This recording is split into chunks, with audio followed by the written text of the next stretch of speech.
Hello दोस्तों, नमस्कार। आज 5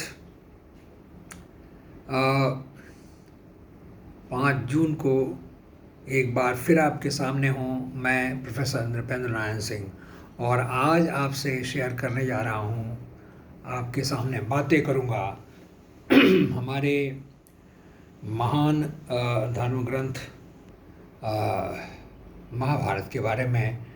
जिस पुस्तक के बारे में, जिस महान ग्रंथ के बारे में ये कहा जाता है कि जो यहाँ नहीं है वो कहीं नहीं है, जो यहाँ नहीं है वो कहीं नहीं है। ये महाभारत के बारे में कहा जाता है। ये भी कहा जाता है कि महाभारत को पढ़ने से ये पता चलता है कि हमें क्या नहीं करना चाहिए, और रामायण को पढ़ने से ये पता चलता है कि हमें क्या करना चाहिए। यानी कैसा आचरण करें अपने पिता के साथ, कैसा आचरण करें पत्नी के साथ, कैसा आचरण करें भाई के साथ, प्रजा के साथ, इवन दुश्मन के साथ। यानी अपने विपरीत आचरण करने वाले को भी स्वर्ग देने वाले प्रभु श्री राम हैं। रावण को की हत्या करके उन्होंने रावण का जो वध किया, हत्या नहीं, जो वध किया, उससे उसको मुक्ति मिल गई उस राक्षस जीवन से। तो रामायण पढ़ने से पता चला कि हमें क्या करना चाहिए, किस तरह का आचरण करना चाहिए, और आचरण कैसा हो तो श्री राम जैसा हो। इसीलिए पुरुषों में उत्तम, मर्यादा पुरुषोत्तम श्री राम का चरित्र है रामचरितमानस, या वाल्मीकि कृत रामायण, या भारत के कई भाषाओं में यह भिन्न संस्करण है। भारत के बाहर बाली, सुमात्रा, जावा, सूरीनाम, जहाँ भी हिंदू बसते हैं वहाँ उनका अपना रामायण का वर्षन है। तो महाभारत के बारे में हम एक घटना का वर्णन करते हैं। आप सभी जानते हैं कि जब कौरवों का राज्याभिषेक हुआ, यानी कि धृतराष्ट्र जब गद्दी पर बैठे बड़ा भाई होने के नाते, और जब कौरवों का राज आया तो पांडव अपना हिस्सा लेने पहुँचे हस्तिनापुर। तो दुर्योधन ने मना किया, कहा कि सुई के नोक के बिना भी ज़मीन नहीं देंगे। धृतराष्ट्र को मोह हो गया। धृतराष्ट्र को उचित अनुचित का ज्ञान भी नहीं था, अपने ही बेटे से डरता था। जहाँ पुत्र से, अपने पुत्र पुत्री से पिता डरने लगे तो समझ लो कि उस परिवार का पतन नज़दीक है। जहाँ रिश्ते ऐसे हो जाएं पिता पुत्र में या पिता पुत्री में कि बाप को कहने में डर लगे कि मेरा बेटा क्या सोचेगा, मेरी बेटी क्या सोचेगी, तो समझिए कि उस परिवार का पतन निश्चित है।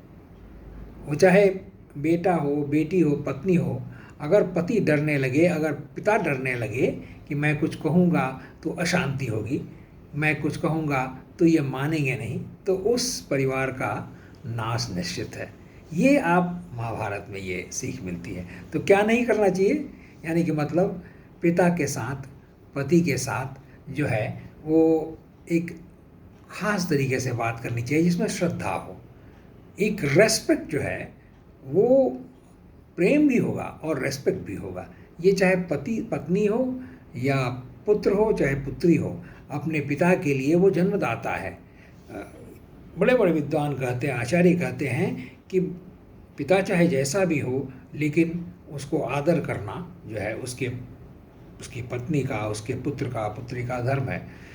कैसा भी हो, इसका मतलब कि अगर वो कुछ हद तक अपने पिता का धर्म निभाता है, पति का धर्म निभाता है, तो आदरणीय है। उसके साथ जो व्यवहार किया जाता है उसमें जो है प्यार के साथ एक श्रद्धा का भाव भी होना चाहिए, रेस्पेक्ट होना चाहिए। रेस्पेक्ट, श्रद्धा, ये बहुत ज़रूरी है। तो कृष्ण जब आए दूत बन के पांडवों का, तो आप जानते हैं कि दुर्योधन ने उन्हें गिरफ्तार करने की कोशिश की और उन्होंने अपना विश्व रूप दिखाया, विराट रूप दिखाया, और सभी डर गए। सभी ने प्रणाम किया जो श्रद्धालु थे, यहाँ तक कि उनके विपक्षी दल के विदुर ने, धृतराष्ट्र ने, भीष्म पितामह ने, इन सभी ने उनके विराट रूप को प्रणाम किया और अपने को धन्य धन्य महसूस किया। लेकिन दुर्योधन और दुशासन ये कुछ खास इम्प्रेस नहीं हुए, कुछ खास प्रभावित नहीं हुए।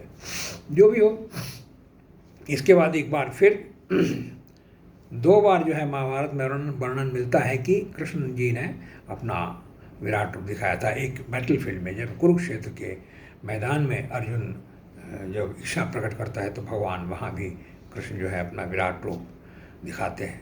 तो इस महाभारत की इन घटनाओं के बहुत साल बाद, यानी कि सदियों बाद, जब पांडवों का जो दूसरी पीढ़ी अब सामने आई, यानी कि अर्जुन का पौत्र, अर्जुन का जो ग्रैंडसन था वो था जन्मेजय।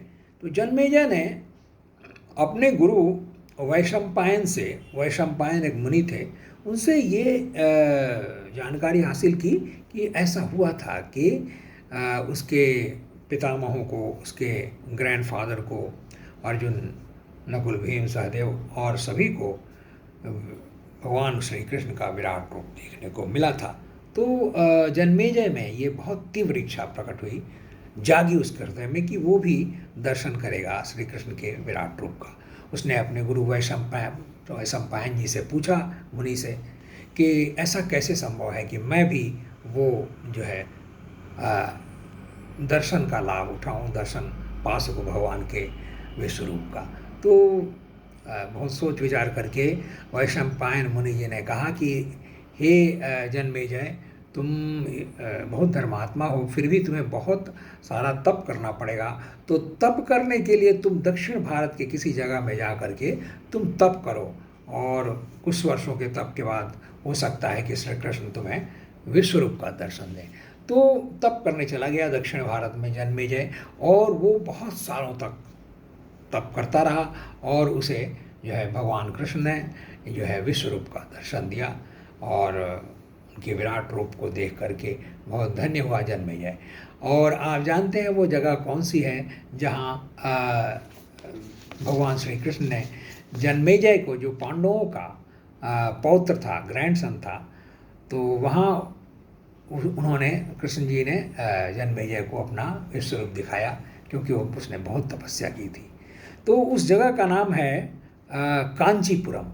तमिलनाडु के कांचीपुरम जगह में एक मंदिर है जहाँ पर 25 फुट ऊंची, 25 फीट हाई एक प्रतिमा है कृष्ण की।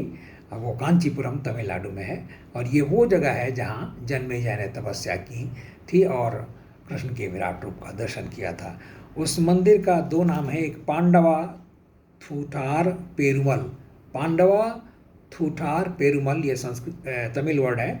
इसका मतलब कि मैसेंजर ऑफ द पांडवास, यानी पांडवों के दूत का मंदिर, यानी कृष्ण का मंदिर, पांडवा थूठार पेरुमल। और एक दूसरा नाम है थिरुपाडगम। थिरुपाडगम संस्कृत तमिल वर्ड है, जहाँ विष्णु अपने विशाल रूप में वास करते हैं।